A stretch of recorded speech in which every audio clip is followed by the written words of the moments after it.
Por la señal de la Santa Cruz de nuestros enemigos, líbranos, Señor Dios nuestro, en el nombre del Padre, del Hijo y del Espíritu Santo. Amén. Señor mío y Dios mío, creo firmemente que estás aquí, que me ves, que me oyes. Te adoro con profunda reverencia. Te pido perdón de mis pecados y gracia para hacer con fruto este rato de oración.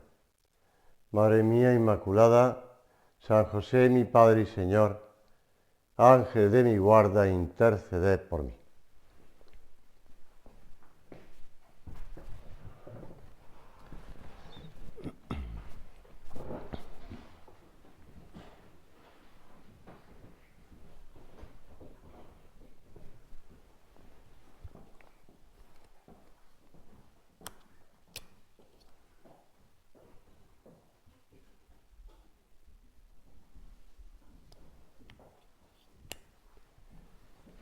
Empezamos el curso de retiro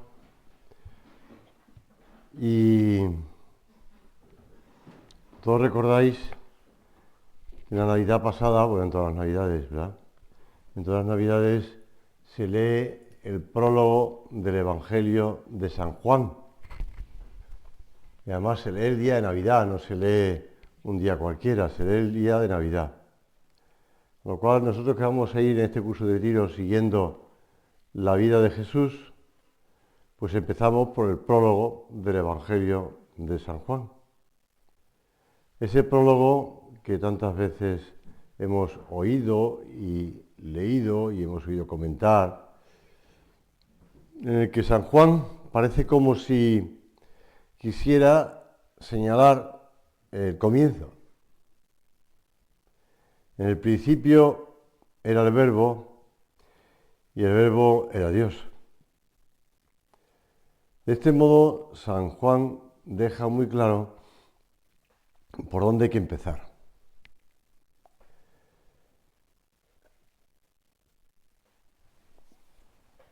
Empezamos por el principio. El principio era el Verbo. El Verbo estaba Dios y el Verbo era Dios.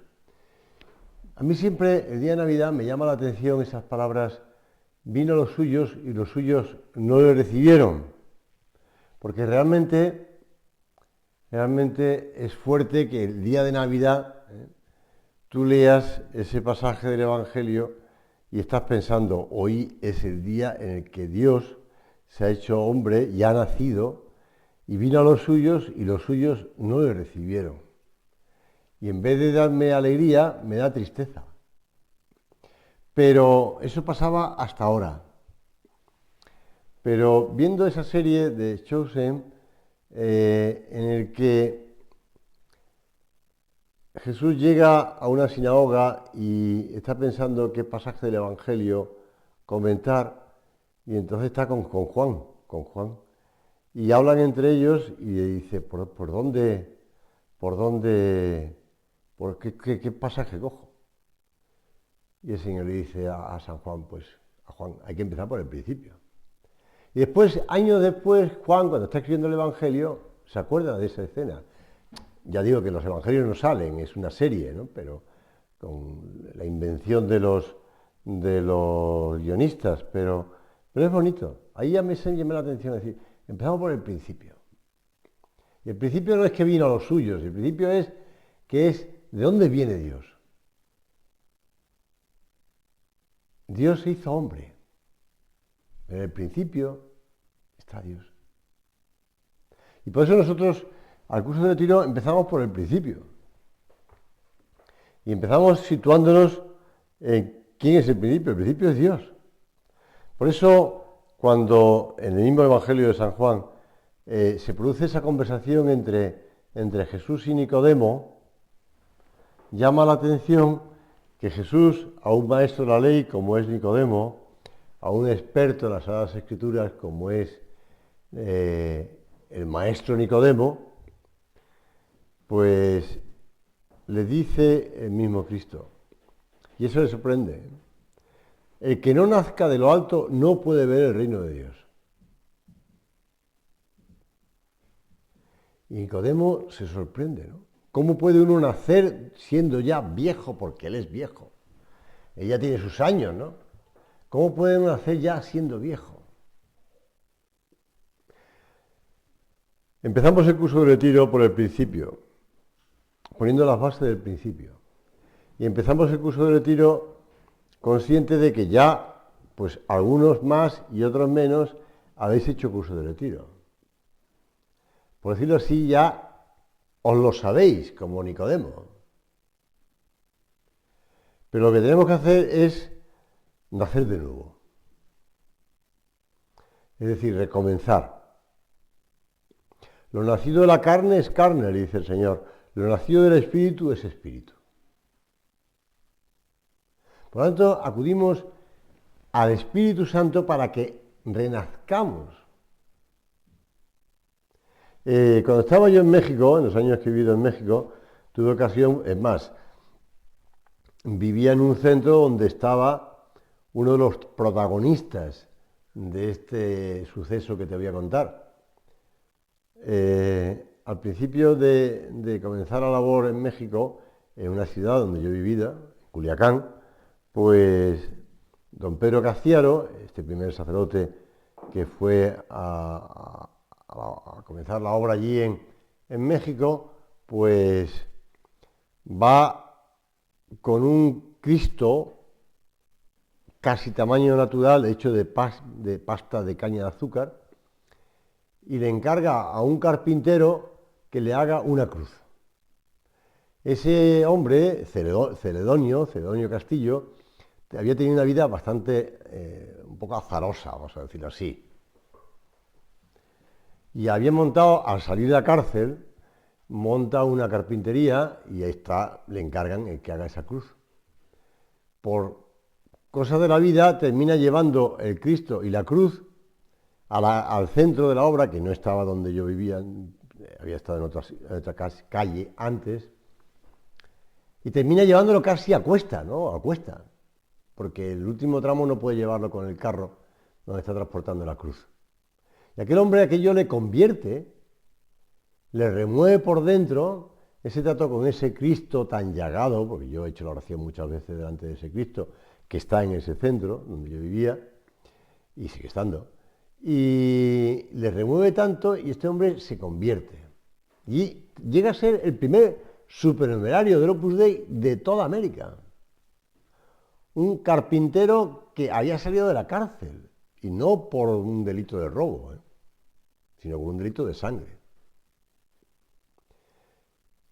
Y este hombre, cuando conoce a San José María, le hace una pregunta que es la siguiente: ¿cómo tratar al Espíritu Santo?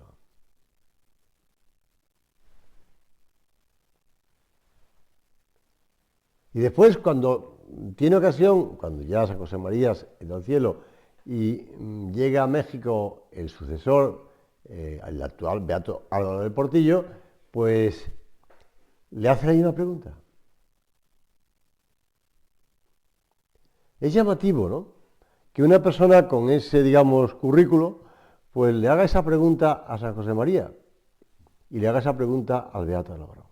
Y a los dos no les sorprende la pregunta, sino que al contrario, les gusta y les ayuda para hablar de tratar al Espíritu Santo. Pues nosotros acudimos ahora al Espíritu Santo y le pedimos que nos remueva, que nos renueve, que nos ilumine, que nos ayude a renacer de nuevo. Una de las actitudes que los evangelios resaltan más de nuestro Señor es la oración. Cómo se dedicaba a la oración. El ritmo de su ministerio apostólico está, en cierto sentido, marcado por los momentos en que se dirige al Padre. Y tiene bastantes pasajes, no te lo voy a ir relatando porque tú ya los conoces, ¿no?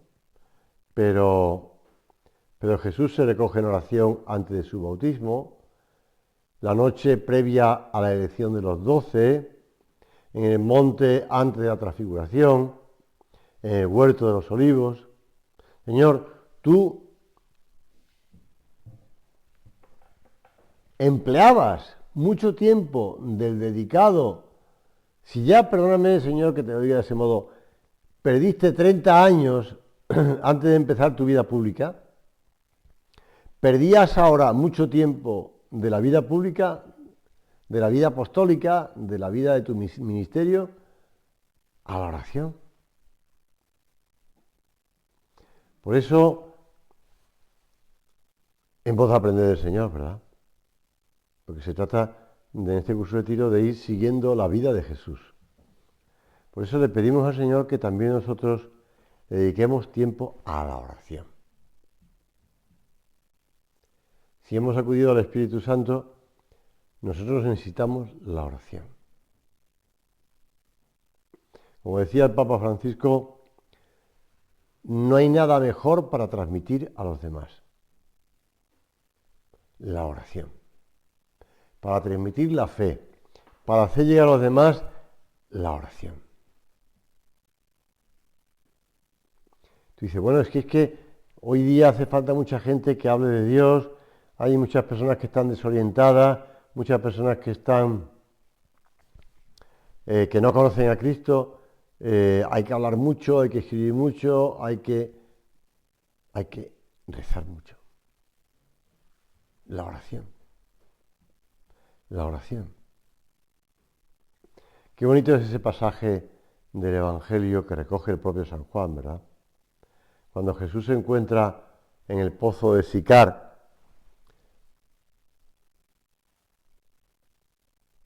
mientras que los apóstoles han ido al pueblo cercano a comprar comida para comer y le han dejado solo. Como si el Señor coincidiera, ¿no?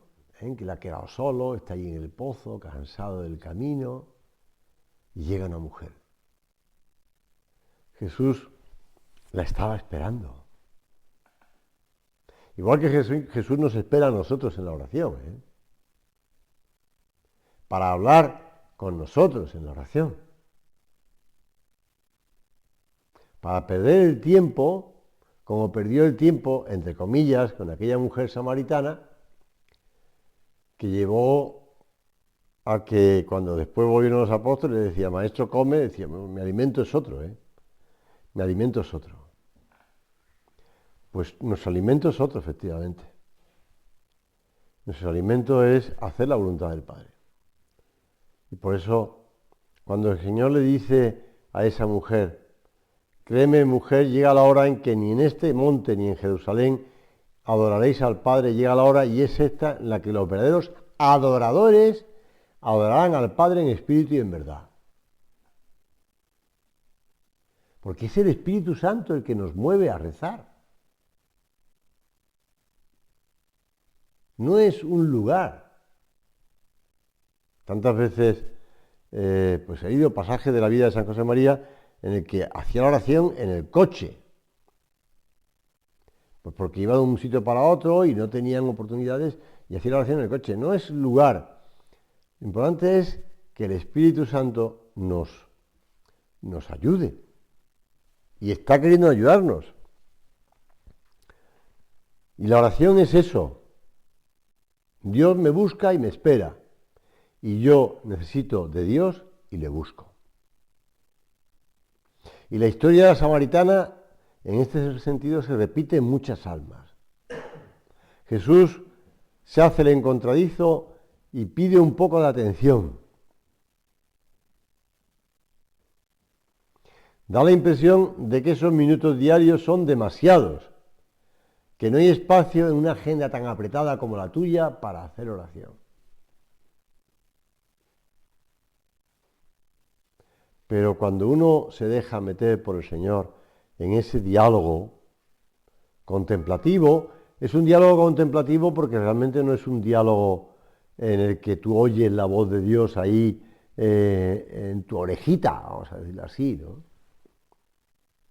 Sino que sirviéndose como se sirve Dios de todos los medios que tenemos para comunicarnos cosas, porque antes de que se inventara el móvil, ya que ha sonado un móvil antes, Antes de que se inventara el móvil, antes de que se inventara el internet, ya la gente hacía oración. Y Dios ya sabía cómo comunicarse con nosotros. Eso me pasó una vez, estando predicando la novena a la Inmaculada en la Catedral de Santiago de Compostela. Que en medio de la homilía, de la predicación, a misa con homilía, en medio de la homilía sonó un móvil, en medio de la Catedral de Santiago. Entonces ya, claro, la gente lo que oye ya es el móvil, ya a mí me da igual que me oyeran o no me oyeran, lo que oía era el móvil, ¿no? Y además, en estos casos siempre suele estar en el fondo del bolso y es difícil encontrarlo. Primero oírlo, después pensar que es el tuyo y después buscarlo en el fondo del bolso o el bolsillo, donde sea. Entonces yo aproveché la oportunidad y le dije, sin saber quién era, y sigo sin saber quién era, le dije al público en general, oye, contesta, porque a lo mejor es Jesús que quiere hablar contigo. Claro, la gente se rió, la persona ya le dio tiempo a apagar el móvil y ya pues seguimos la homilía. En el fondo estaba hablando de oración, con lo cual pues también me ayudó. Entonces conté lo que me había contado un sacerdote también de Santiago de Compostela, que le había pasado en un funeral, bueno, un entierro mejor dicho, un entierro. Entonces resulta que cuando iban a enterrar ya al difunto, porque era hombre, al difunto, pues en la caja, dentro de la caja, que iban a meter la caja dentro del nicho, sonó un móvil. Entonces, gran desconcierto, porque el móvil estaba sonando dentro de la caja, ¿no? Entonces alguien dijo, menuda cobertura. Se ve que había cobertura desde el otro lado, ¿no? Entonces, ¿qué había pasado? Pues que al pobre hombre le habían vestido con un traje tal, muy elegante para enterrarlo y se habían dejado el móvil dentro del traje, ¿no? Con lo cual, pues alguien llamó al difunto y el difunto no podía contestar, pero el móvil estaba sonando. Todo esto es verídico, no me lo estoy inventando. Puedo dar testimonio de quién era el sacerdote que me lo contaba. Bueno, todo esto sirve un poquito para hablar de cómo Dios puede comunicarse con nosotros, ¿eh? Tiene cobertura siempre, tiene muchas rayitas para mandarnos un mensaje, para hablarnos, para decirnos, para que nos preguntemos si realmente le estamos dedicando tiempo a la oración. Y ahora en el curso de retiro es centrarnos en la importancia de la oración. Porque no se hace oración cuando se tiene tiempo, sino que se toma el tiempo para hacer la oración. Cuando uno supedita la oración a los huecos que aparecen en su horario, posiblemente no conseguirá hacerla con regularidad. Y además que la elección del momento es reveladora de los secretos del corazón. Como dice el Catecismo de la Iglesia Católica, manifiesta el lugar que ocupa el amor a Dios en la jerarquía de nuestros intereses diarios. Orar es siempre posible. El tiempo del cristiano es el de Cristo resucitado, que está con nosotros todos los días. Y la tentación más frecuente para apartarnos de la oración es esa cierta falta de fe que se manifiesta en unas preferencias de hecho. Como dice el Catecismo de la Iglesia Católica, se presentan como prioritarios 1000 trabajos y cuidados que se consideran más urgentes. Una vez más, es el momento de la verdad del corazón y de clarificar preferencias. Número del Catecismo de la Iglesia Católica 2732. ¿Por qué lo he citado? Porque, como sabéis todos, acabo de salir del contagio del COVID por segunda vez. La primera vez que me contagié del COVID estaba predicando un curso de retiro como este y me tuve que ir a mitad del curso de retiro, el sábado por la mañana, porque ya di positivo. Y cuando le preguntaba a la gente que había asistido que qué tal el sacerdote que me había sustituido, varios me dijeron, muy bien, citó mucho el catecismo de la Iglesia Católica. Entonces yo me quedé un poco sorprendido, diciendo, bueno, ¿qué pasa? Que yo no cito el catecismo de la Iglesia Católica, así que ahora ya que he pasado el COVID otra vez, tiene el curso de retiro, cito el catecismo de la Iglesia Católica. Porque además, estos puntos de la oración están basados en el desarrollo que hizo el que le encargaron, que era este sacerdote de origen francés, libanés por adopción, Jean Corbon, un experto en liturgia y en liturgia oriental. Le digo que vivía en el Líbano y escribía en el Líbano, en plena guerra que hacía el Líbano. Mandaba a Roma pues los desarrollos que le habían encargado del catecismo de la Iglesia Católica. Parte de la liturgia, bastante de la liturgia y bastante de la oración. Yo te decía antes que da igual el sitio donde hagamos la oración. Lo importante es que nos dejemos ayudar por el Espíritu Santo, que pone en nosotros lo que tenemos que decir. Lo pone en nosotros, ¿eh? Fíjate tú bien. Es decir, la oración no es un diálogo en el que tú hablas con Jesús y lo que se te ocurra, sino que es el Espíritu Santo el que te ayuda a dirigirte a Jesús. A Jesús o al Padre o al propio Espíritu Santo. Por eso, ahora que estamos además con el mundo virtual y que ya se supera ya las redes sociales y se pasa a un mundo virtual, o se quiere pasar a un mundo virtual, etcétera, etcétera, ¿no? Pues no se trata de que vayas a comprar tu ropa, que vaya tu mundo virtual o tu yo virtual vaya a comprarse la ropa por ti, como tiene tu talla, como tiene todo perfectamente, y ya va a la tienda que sea, se compra la ropa y vuelve a casa y te la entrega, ¿no? O te la entrega directamente en físico, ¿no? Pero no, tú tienes que estar en primera persona delante del Señor, pero el Espíritu Santo te ayuda. Tú y yo tenemos que ponernos en primera persona, tenemos que mirarle al Señor a los ojos, tenemos que dirigirnos a Él. Pero el otro día antes del contagio, que ha durado 12 días, con lo cual, pues después de Navidad, cuando ya volví al colegio después de la Navidad y antes de contagiarme, pues estaba con una clase de niños de segundo de primaria, pequeñitos, tienen 7 años. Entonces estaba hablándoles de la oración. Y les pregunté, medio de la clase, 25 niños, a ver, que levanten la mano los que escucháis a Jesús.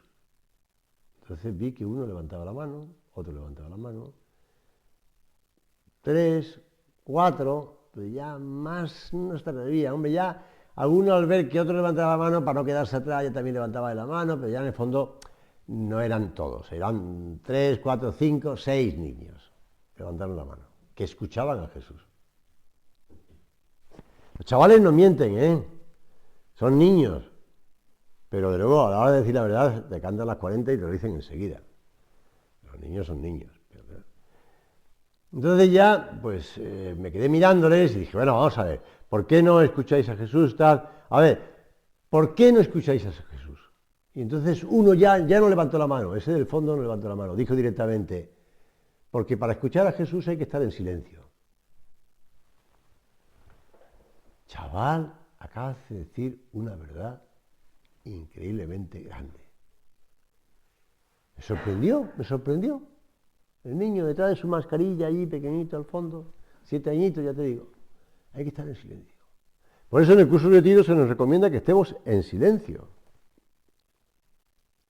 Que aunque estemos un grupo grande, pero cada uno está a lo suyo, y uno viene al oratorio, y está tiempo aquí con el Señor en el oratorio, y otro pues Se va por el jardín a pasear, o va a la ermita, a la Virgen, o está en su cuarto leyendo algunas notas, o un libro, lo que quiera, tal, pero está cada uno a lo suyo, en silencio, sobre todo en silencio exterior, y el móvil hay que apagarlo, por supuesto, porque si no, no podemos escuchar al Señor. Te lo dice un chaval de 7 años, con toda la razón del mundo. Pues eso está importante. La vida de oración nos abre las puertas al trato con Dios. Relativiza los problemas a los que a veces damos una importancia desmesurada. Nos recuerda que estamos siempre en las manos de nuestro Padre del cielo. Sin embargo, la oración no nos aísla del mundo. El que te haya venido aquí a estar estos días tan tranquilos, tan apacibles, tan aislados, no te aísla del mundo, ni es una escapatoria de los problemas diarios. Al contrario, decía el Papa San Juan Pablo II, una oración intensa que sin embargo no aparta del compromiso en la historia. Abriendo el corazón al amor de Dios, lo abre también al amor de los hermanos y nos hace capaces de construir la historia según el designio de Dios. Pues sí, según el designio de Dios. Vamos a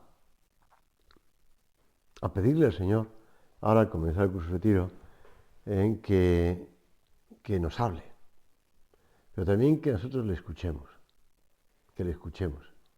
Mira, el beato Álvaro contaba en cierta ocasión, ayer recibí una carta de una pastorcita que no es del Opus Dei.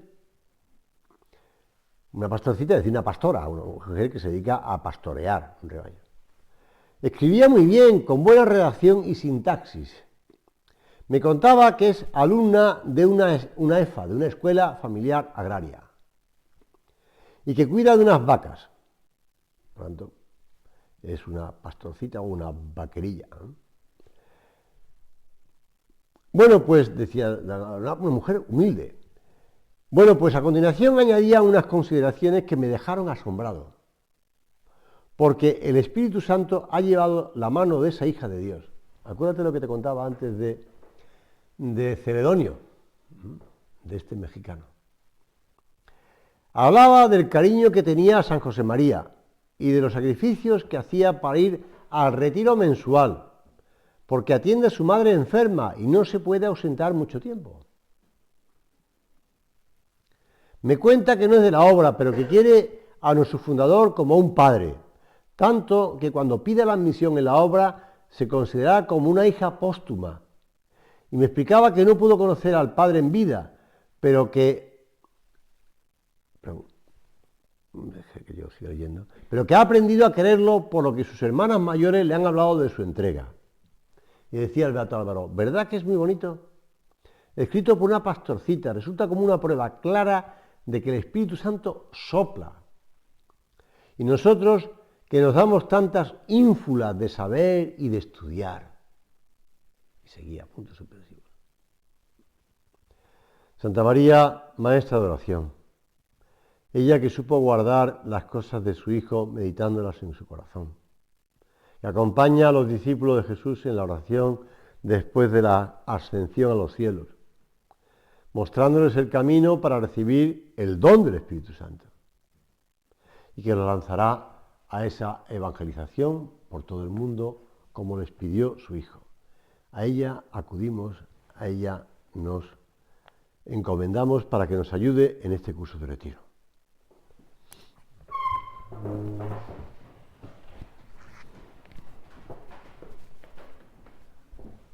Te doy gracias, Dios mío, por los buenos propósitos, afectos e inspiraciones que me has comunicado en esta meditación. Te pido ayuda para ponerlos por obra. Madre mía Inmaculada, San José, mi Padre y Señor, Ángel de mi guarda, interceded por mí.